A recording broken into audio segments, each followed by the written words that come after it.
I'm Liam Brandon Murray, otherwise known as the Devil's Tailor. My brand is the Devil's Tailor, and I am from the East Midlands, Nottingham. So what inspired me to do my 3D art fashion in the first place was I was trying to blur the line between, literally blur the line as much as I possibly could between art and fashion.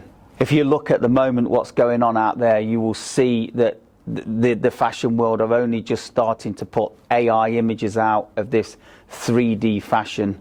And I produced, and some of the pieces that was on the catwalk, by the way, at the last show, at the W show, are 15 years old. So 15 years ago, I was producing this, what people are only producing in AI format now. So I think what I've got here, I think what you're looking at here is the start of the future. So I get there, I've been allowed to gain access the night before. I was given permission to load off at 9 o'clock. Got there and the construction design team had got there just before me. I'd asked, they basically said, cut a long story short, they said, yeah, you've got to wait and come in behind us. So rather than sitting in the van waiting for them, I got my sleeves rolled up and I says, right guys, I'm going to help you alongside my partner, my girlfriend. We've both got out, we've spent an hour and a half helping them lug the stuff into the lift. And that was horrendous. Well, you got a long corridor, then a lift. So anyway, jump to that. I've got my stuff finally in the lift, get up the lift. Somebody greets me and says, yeah, you're too late, Liam. You can't load your stuff off, right? So I'm like, you're kidding me, right? And they go, no, the Mercedes are really strict. They're putting pressure on us. So I said, look, it's in the lift now. It's up here. They said, just move it into the loading bay area, which is what I did. And that worked out a blessing in disguise.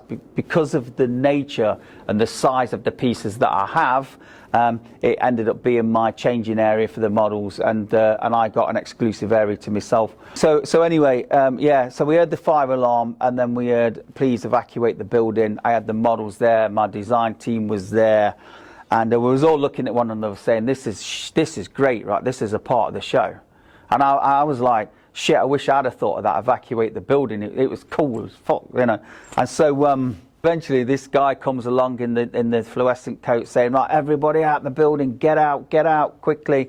And I was like, we was all devastated. It was like, shit, this ain't going to happen now. We're not going to get to go on. We go down, we're all outside, all the designers are talking in the car park. Whoever hasn't been on, forget about it, you're not going to go on.